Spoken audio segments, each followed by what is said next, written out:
هێزەکانمان زیاتر خستبووە ئامادە باشیەوە بۆ ئەوەی کە هەوڵ بدەین ئەو کەسانەمان کە هاتن لە سنوورەکانمان چاودێری زیاتریان بکەین و معلوماتی زیاتریان لەسەر کۆ بکەینەوە. لە شانزەی سێ ئێمە توانیمان کەسێک دەستگیر بکەین کە بە ناوی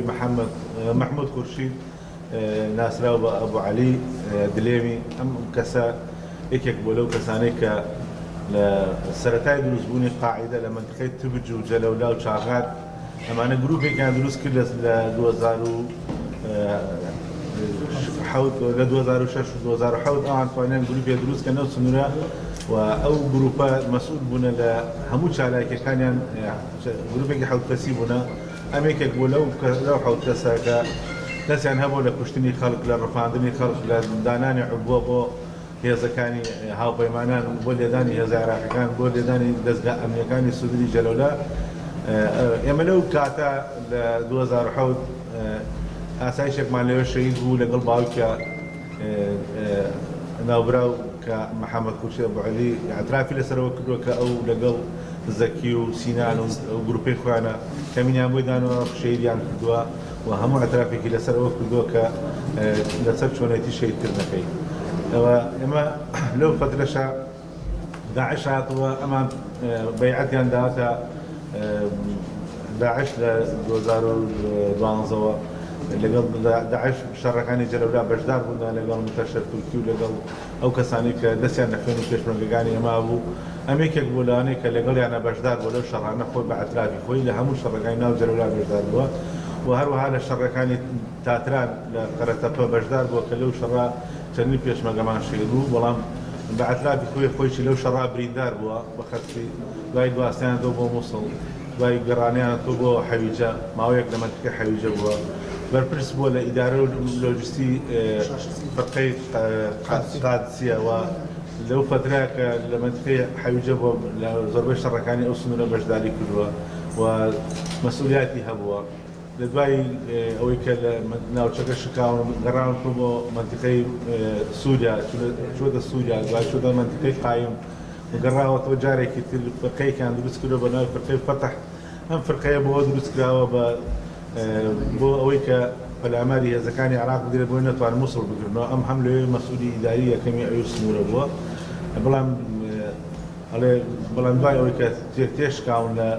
مووسڵ گیراوە جارێک در تێشکاون بڵاوانێ کردووە هاتەتە سنوورەکانی حەمرین و لەم سنوورانە چالاکیان ئەنجام داوە. ناوبراو لەژێر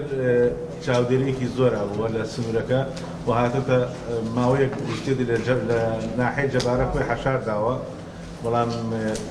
بۆ ئەوەی کە زیاتر ئەو فترە حکوومەتی عێراقی زەختی کرد لە منطقەی قەرەتەپە و جەبارە و ئەو جێگایانە کە بە دوای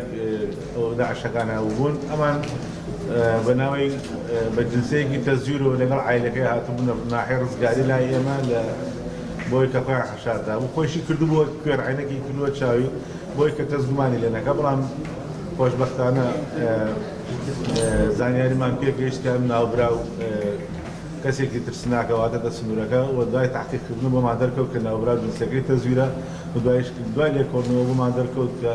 ئەم ناوبراو کەسێکی داعش و مەسئولیەتی هەیە و لە بەردەمی هەدادگا ڕوبەڕوومان کردێتەوە هەموو ئەترافێکی کردووە و ڕوبەڕووی دادگامان کردووە. و جارێک دیریش لە سنووری ئێمە ئەوەتان بۆ ئەلام بکەین کە کۆمەڵێکی مافیا هەبوو لە سنووری گەرمیان توانی بوویان 3 سایە بفرێنن لە منطقەی قادرکەرەم و ئەو 3 کەسش کە فراندوویان هێنا بوویانە منطقەی قەواڵی لە بینی سنووری ئێمە و قادرکەرەم لە مەلجەیەکا شار بوویان و حراسەتیان گرتبوو بۆ ئەوەی کە بۆ مەبلەغێکی پارە کارێکی ناشرینیان ئەنجامدا بوو. ئێمە سەرەتا لەگەڵ پۆلیسی کفری توانیمان ئیجراعاتێکی سەرەتایی بکەین ئەو شوێنانە دەستنیشان بکەین و ڕاودونانیان بدەین ئەو کەسێک کە تەقەی لە مەفرەسەکانی ئێمە کە لەوێ بوو پیکابێک بوو دوای توانیمان پیکابەکەی دەستگیر بکەین دوای ئەوە کە پیکابەکەمان دەستگیر کرد بۆمان ڕوون بووە کە ئەم باندەکیان و بەداداچوومان بۆیان کرد توانیمان 3 کەس لەو باندە سێ کەسی سەرەکی لەو باندە دەستگیر بکەین کە دانیان بە تاوانەکان ناوە و ئەوان ئەو عەمەلیانە جێبەجێ کردووە و 2 کەسی تر ماوە لەو قەزیە براری دادگامان وەرگرتووە هەوڵەدێن ئەوانەشە دەستگیر بکەین و وەڵام لە سنوورەکە نەماوەڕایان کردووە و لە هەر جێگایەکەش بێ دەستمان پێیان بگەنێ هەوڵەدێن دەستگیریان بکەین و ئێمە زۆر لە عێراقیشە زۆر سوپاسی خەڵکی گەرمیانەکەین زۆر هاوکارمانن زۆر هاوسۆزن لەگەڵ ئیشەکانی ئاسایشە لە هەر کێ معلوماتێک بێ هەر زانیاریێکیان دەستکەوە ئاگادارمانەکەنەوە و ئێمە بەڵێنیان دێنێ کە لە سنوورەکە لە سەرەتای ئیشمان لە سەرەتای ئیشەکانمان و تاکو و ئەمڕۆژ هەوڵەدەین بۆ داهاتوش ژیانیان پارێزراو بێت و هێزەکانمان لە ئامادەباییشەی باشا بێت بۆ پاراستی گیانی هەوڵەتە. جوڵی داعش بەڵێ هەیە لە سنووری خانەقین جەلەولا جەبارە هەتاکۆ بێتە پەڵکانە لای دووست جوڵیان هەیە بەڵام هێزەکانی ئێمەش لە ئامادەباشیان جگە لە واش بێت کە لەسەر شامانە بۆ پاراستی ناو شارەکان لەگەڵ برایانی پۆلیس و هاتوچۆ ئێمە هێزێکی تایبەتمان هەیە ئەو هێزە لە ئامادەباشیایە تەنسیقی باشمان لەگەڵ میحۆرەکان هەیە بەردەوام خۆمان لەسەر خەتی و سنوورەکەین و هیچ مەترسیەک لەسەر سنوورەکەمان هیچ هەماهەنگیەکەی لەگەڵ سوپای عێراق هیچ هەماهەنگیەکمان لەگەڵ عێراقا نییە ئێمە هەر کاتێک پێویست بکات قسەیان لەگەڵاکەین بەڵام وەکەوەی کە ئێمە ئێستا ڕاستەوخۆ ژوور لە ئۆپراسیۆنمان هەبێ هاوبەش تیوامان نییە.